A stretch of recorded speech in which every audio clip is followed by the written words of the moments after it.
గత 5 ఏళ్ల వైసీపీ పాలనపై వినుకొండ ఎమ్మెల్యే జీవి ఆంజనేయులు విమర్శలు గుప్పించారు.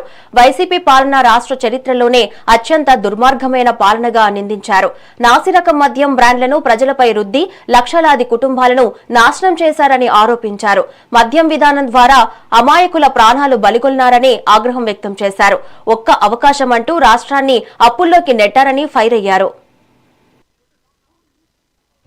నాసిరకం బ్రాందీ విస్కీలతో లక్షల మంది ప్రాణాలు బలిగొన్నారు. శవాల మీద పేలాలు ఏరుకున్నట్టు నాసిరకం బ్రాందీ విస్కీలతో లక్షలాది ప్రాణాలు బలిగొని వేల కోట్లు సంపాదించాడు జగన్మోహన్ రెడ్డి. అవినీతి పుట్టక వైసీపీ పాలన. అలాంటి వాళ్ళు 5 ఏళ్లు ప్రజలు నమ్మి ఒక్క అవకాశం అంటే రాజశేఖర రెడ్డి బిడ్డని తండ్రి లేని బిడ్డనంటే ఒక్క అవకాశం ఇచ్చి ప్రజలు మిమ్మల్ని గెలిపించినందుకు వెన్నుపోటు పడిచాడు జగన్మోహన్ రెడ్డి. ప్రజల్ని వెన్నుపోటు పడిచింది ఎవరు? వెన్నుపోటు పడిచింది మీరా మేమా అని అడుగుతున్నా.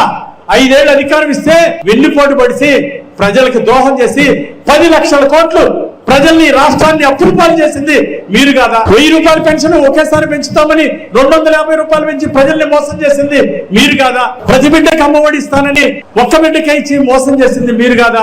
రాష్ట్రాన్ని అవినీతితో లూటీ చేసి దోచుకొని నమ్మించి గెలిపించిన వాళ్ళని నట్టేట ముంచిన మీరు వెన్నుపోటు పడిచారు. అందుకే మీరు వెన్నుపోటు పడిచారు కాబట్టే మీ గొడ్డల పార్టీని ప్రజలు తునకలు చేసి ఈరోజు 151 సీట్ని 11 సీట్లు చేశారు. అది ఈరోజు ప్రజాస్వామ్యం యొక్క గొప్పతనం. ఆంధ్రప్రదేశ్ ప్రజలు తీర్పు 94% ఎన్డీఏ ఎమ్మెల్యేలు గెలిపించి ప్రజలకు పట్టం కట్టారు. ఈ దుర్మార్గ వైసీపీ పాలన మాకొద్దని తరిమి కొట్టారు ప్రజలని ఈ సందర్భంగా గుర్తు చేస్తున్నా. అందుకే దుష్ప్రచారాలు నమ్ముకున్నటువంటి వైసీపీ పార్టీని బుద్ధి చెప్పాలి. నాసిరకం బ్రాందీ విస్కీలతో లక్షల మంది ప్రాణాలు